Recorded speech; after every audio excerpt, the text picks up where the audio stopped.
Wow. Oh.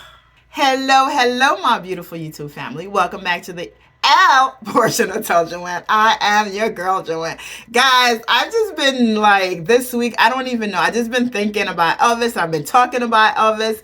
And I decided, you know what? Like, I want to learn more about Elvis. And I know that you guys enjoy me learning about Elvis and enjoy being part of this journey with me. So I decided instead of me just going down and learning things on my own, I'm just going to record it and I'm going to share it with you guys for my first time experience learning about Elvis. So I have about like 14 videos that I want to watch. So we are going to be doing 2 weeks, at least 2 weeks of Elvis learning.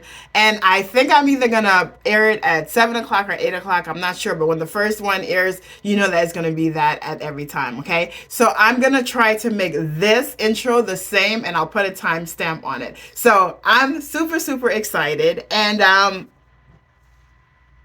you guys know what we're about to do if you are part of the family, aka you're ready to subscribe. But if you're new to the channel, this is when I say hello. Welcome to the channel and welcome to 2 weeks of the L portion of Elvis. I just want to know everything. I want to know about Graceland. I want to know about him. I want to know about interviews. We're just going to be picking a lot of random things where we're just going to be enjoying together, right? So back to my intro. So put me on pause. Go get yourself a beverage of your choice. Hit that subscribe button so that you can become part of this amazing community. And on the count of three, we'll do our cheer. You guys ready?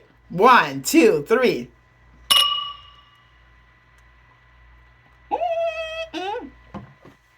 All right, let the 2 weeks of Elvis start now. Let's go. First time reaction to Elvis Presley's longtime Graceland cook, Mary Jenkins. All right, let's go.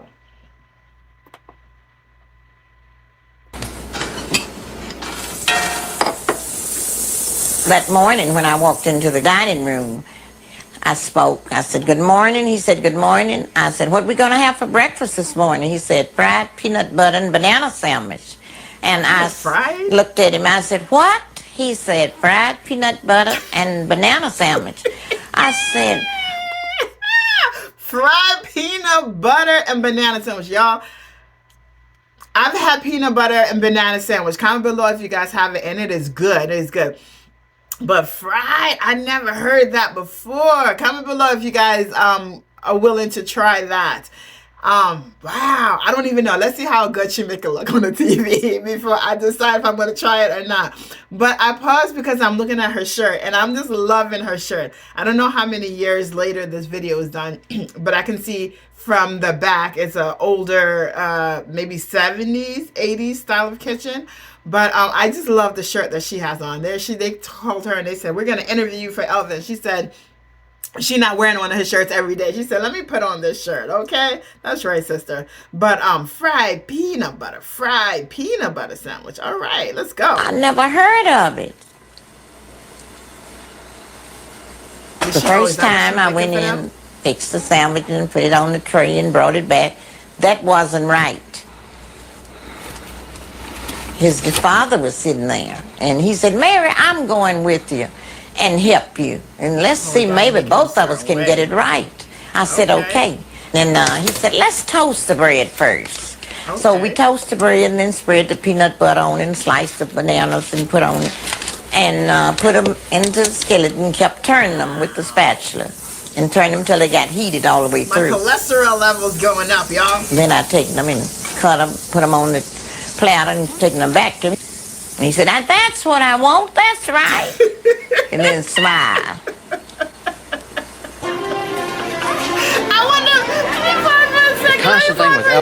I wonder where he went that he first had a peanut butter and banana fried sandwich. I wonder where he went there because I'm here and I'm thinking about it like being pregnant.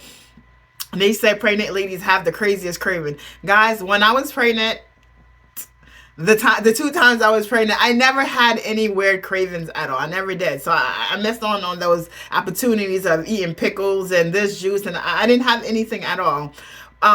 So I wonder what was going on. That did someone just present that to him, or did he have a craving and was like, "Let me try this," and then he was like, "This is it." Like, this is hilarious. But comment below if you guys ever tried this. All right, let's go. Elvis was no change. He always stayed the same. He was this way, he stayed that way. He didn't like change. If he wanted them in the morning when he woke up, I would have to fix them. If he wanted them at 2 o'clock in the morning, I would have to still fix them for him. Whenever he get a taste for him, he'd call down, and that's what he wanted. Well, yeah, I imagine that hoped to make him heavy because he wanted them real rich. Because they had him on a strict diet one time. Had food coming in from California for him.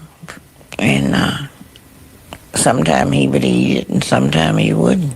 Right? He said, I want that rich food. He said that's the only thing he got any enjoyment out of was eating. When he was in the hospital, he would call me to bring him in different foods. And one day he called me and told me, he says, Mary, said they have me on a diet, and I want you to slip me some hot dogs with kraut on them. And wrap them up and slip them into me and tell him.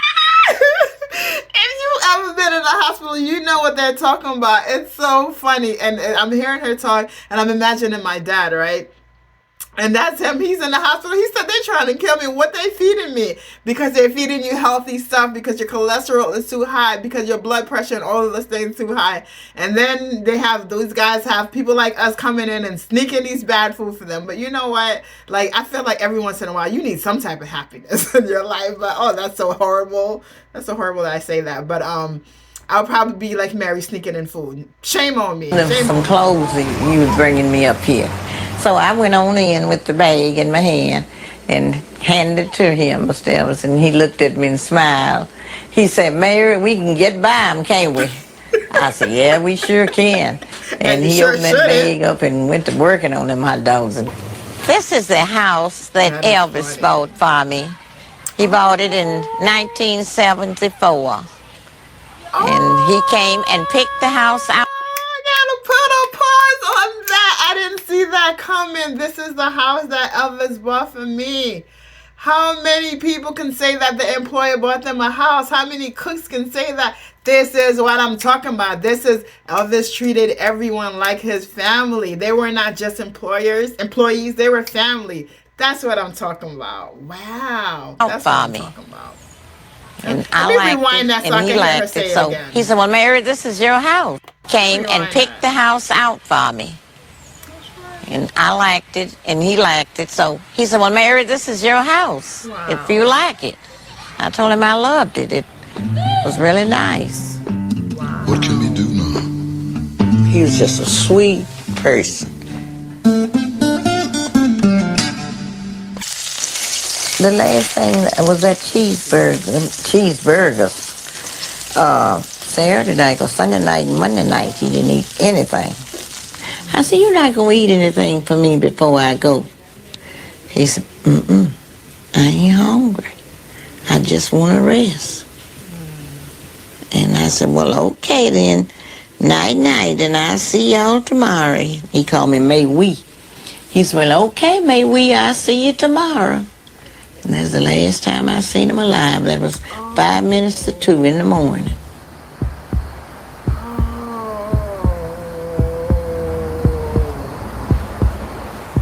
Oh, guys, I didn't expect to hear that. Wow. Oh, wow.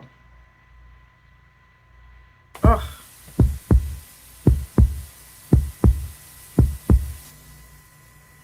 Wow. Elvis Presley died here about 3:30 this afternoon. He had been found in his bathroom, unconscious, was brought to the hospital by ambulance, and Elvis was declared dead at 3:30. Then one night I was sitting there about 1 o'clock, and he came down the steps and stood right there beside of me. He said, Mary, I want to stay with you. And I told him, I said, well, you're welcome to stay at my house, Mr. Elvis. You know that. And I looked up at him, and he kind of smiled a little bit. and he vanished away. And I always Why they gotta end it with oh my goodness. Why they gotta oh my god, yo. Why they gotta end it with me having tears in my eyes? Oh my goodness. Yo, I didn't expect that. I don't.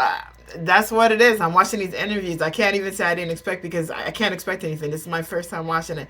But I didn't expect to be having tears in my eyes. I didn't expect for it to end up with emotional. I think, you know what made the tears come out? Listening to Elvis' song at the end. I feel like if they didn't end it with that extra little song, I would have been able to hold it back. But then hearing his voice at the end, I don't know what just happened with him walking across and you heard that screech with the car. I don't know what that's about. But wow, that's crazy. Oh my goodness. It's crazy when I don't even know. Like, I feel like it's one thing when you see the person in the hospital and you're like, you know what, that, you know, they can pass away any day. Like, every day you come and visit them, you say, today may be my last day. And so you come, and then if they say that they passed away, you kind of prepare yourself. But it's hard when you see the person at home, right? When you see them at home and you're just hoping and praying that they're going to be better. And then to find out that your conversation that you had with them yesterday was the last conversation. I always felt like that's definitely hard. And the same thing as, you know, when a car accident or something happened, it's like, it's one thing for us to prepare ourselves for death, but it's another thing when the death just comes so sudden and we have no time to mentally prepare ourselves. And it just hits so different. Yes, granted, death is death no matter what. Even when we quote unquote prepare ourselves, it still hits hard. But at least we get the chance to say goodbye. But it's just really, really hard when we don't get a chance to say goodbye because we're thinking that things are going to get better and things are going to get better. So as always, this is when I say definitely appreciate the persons, the people that you're with, because you never know when their last day is going to be. Oh my goodness. On that note, thank you guys so much for continuing to be with me for the weeks of Elvis. I don't know what day I'm going to actually air this video, but I will say definitely join me tomorrow for another video, all right? Bye.